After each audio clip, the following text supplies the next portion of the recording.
When you hire someone, how do you know it's a right culture fit? Like, do you have them go through certain procedure or? We do a lot of things depending on the position and what it is, but oftentimes we'll do what's called a group interview. Okay. And this is really a sociological experiment. Okay. So what we do is we may have 10 people apply for the same position. Okay. So let's say we're hiring for a social media manager. Yeah. And we say show up at 9 o'clock at our office. So 10 people come in, they're sitting in our lobby. The first thing we do is give the receptionist a clipboard and a piece of paper. And their job is the interview's begun as soon as they walk through that door. They think they're waiting to go in the interview room. Like you're watching them. Yeah. And the receptionist I love that. So the person comes in and goes, parking's horrible out here. I can't believe these directions suck. Oh, well, Joan kind of has an attitude, is not very kind to people. Yeah. And then you have the other guy that's like, oh, did you need a chair here? Let me give you my chair. Oh, Sam's really polite. So before they're off camera, at least they think they're off camera, before they even walk in the door, we're writing down observations about these people, okay? So before they even go in the interview room. Then you go in the interview room, you divide them into team exercises. Let's say there's 10 people, you do 3 groups of 3 or 4. And you give them an exercise and you say, I want you to figure this out. Now, here's the deal. You can't fake who you are. And so what we're looking for is to see what kind of team player they are. So when we said, here's the exercise, it's a scenario question.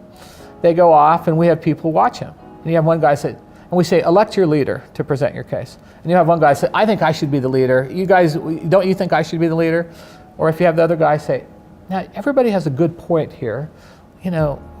Joe, I think you did a really good job because you comment on this. Sally, you did a great job. I think you would both be a better leader than me. Yes. Leadership quality. Yeah, so you see that humility come out. So you're observing them in this real life exercise. So you're getting teamwork, you're getting humility, you're getting, if they're egocentric, if they're a narcissist, all this stuff. From there you eliminate a whole bunch of people. You eliminate so many people, and then, so you layer when they come in, the receptionist, you layer all these other things out, and there's all kinds of tricks that you do. One of the last questions we ask them is, what is the hardest decision you've ever made in your life? And you try to pick a person in the room that has some depth of emotion.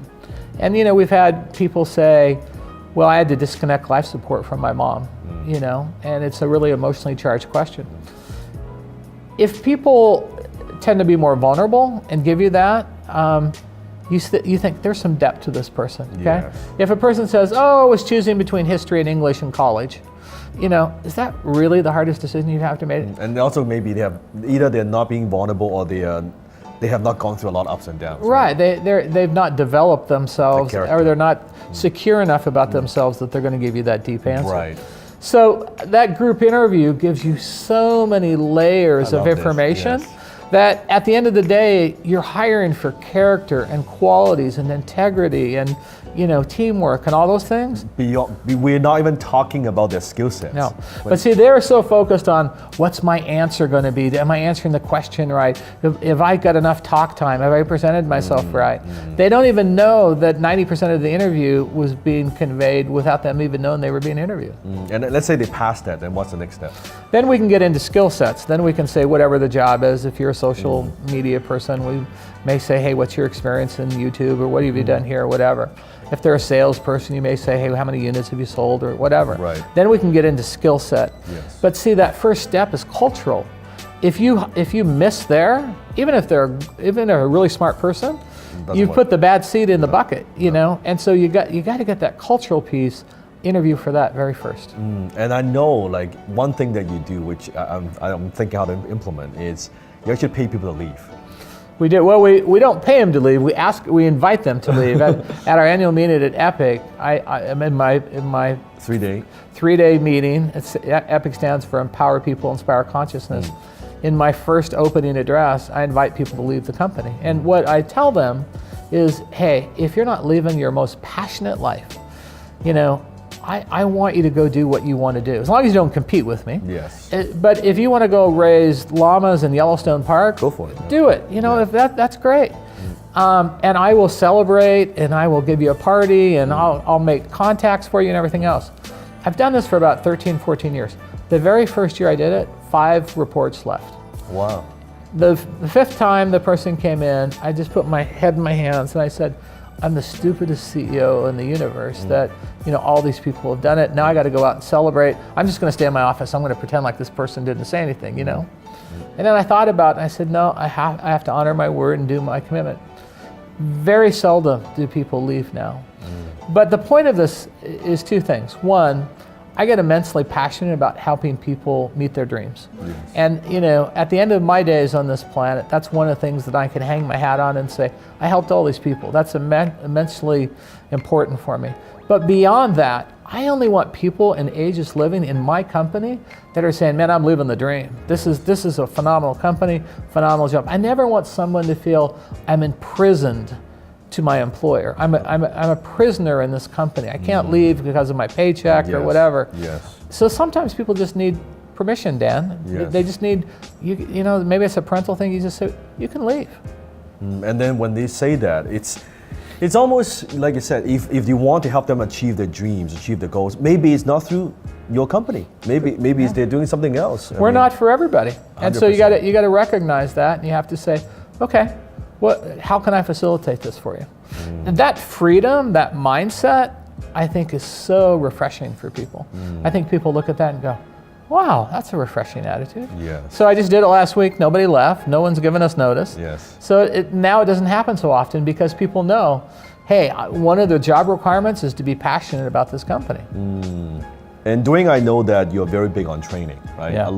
We're talking about one of your policies, not 100 hours, but 100 days. Now, one of the things that I do, which is very similar, almost 90% of people who join my company, they have to go through my training. They're my students one form or another. Because I found that when they've gone through the training, they know the transformation that I provide, and they know what I'm about, they know what I stand for, what I'm against, right? What I stand against. So I find that that's 10 times easier than finding someone who's already very good, but low culture, right? High performance with low culture.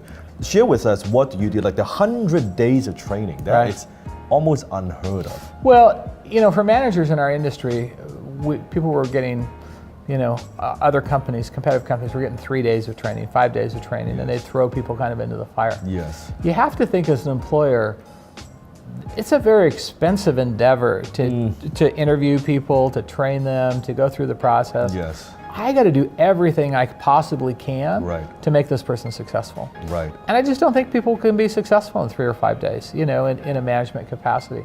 So what I decided to do was like, hey, we're gonna get you 100 days of training. We're gonna get you a partner that, like a mentor and a brother or sister that you can train with. And even after that 100 days, we're going to bring you back and we're going to send you through graduate work. Because I think sometimes people get on the job and then they're like, oh, they're trained. But think about it. When you go into a new field or a new company, you'll pick up 70, 80% of it in the first 90 days. Yep. But then you have the basis to ask better questions, 9 months later, because you're learning the acronyms, you're learning the culture, you're learning all these things. So you're almost better served to send a person back through training 9 months later, or 12 months later. They're like, well, now I have context. Now I can say, well, now I know how the day-to-day goes, so I can ask you, what would you do here? And it's more scenario, situational kind of thing. So, we're developing training programs around that. We just hired a new corporate development person for executive training. So I think, as employers, one of the things we have to do is how do we build success in our employees? And it's not by throwing them to the wolves. It's giving them this great basis of education and understanding, and then bringing them back and saying, okay, now you have a basis. Now we can do the master's work. Yes, and even one of the policies that I have, because we are an education company. Right. So let's say when we go to training and seminars, like I go and then my team would go with me, they pay for their own training. Wow. I don't pay for their own training. So when I go to an event, let's say in a couple months we're going to an event, we might have like 20 people going, and everybody asks me the question, well, how do you get them to be here? Because most of the time they don't even want to be here. Like they're here to learn. I said, they pay to be here. Yeah. I'm here to learn, they're here to learn. That's awesome. They must really believe in your advice then. And I find that because if we are a company about education, how can we talk about education when our employees are not constantly growing and investing themselves? It Yeah. makes no sense, right? Yeah. How can we offer someone, hey, you know what, invest in my course, but our team, we never invest in ourselves. Yeah. That to me is a hypocrite, right? It Yeah. doesn't make sense. And I show them, I say, hey, you know, look, I invest hundreds and hundreds of thousands of dollars in my own education every year. They know I'm going to this event, I'm investing in this course, I'm constantly learning, hiring consultant. And when they could see that, it's because the philosophy I taught them is this: whatever you learn, that's yours to keep. That's your skill. You're working within my company to add value, but I couldn't take that skill away from you. That's yours. And I just find that when they pay to be there, the more you pay, the more you pay attention.